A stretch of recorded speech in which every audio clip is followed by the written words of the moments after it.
نماز عصر کے بعد سجدہ کرنا کیسا ہے؟ نماز عصر کے بعد سجدہ کرنا، سجدے والی عبادت کرنا یہ مکروہ ہے،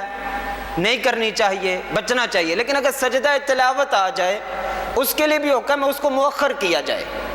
اگر اس وقت اگر سجدہ کرنا کوئی چاہتا ہے نا تو وہ چھپ کے کر دے، کسی مسجد کے کونے میں یا اپنے گھر میں،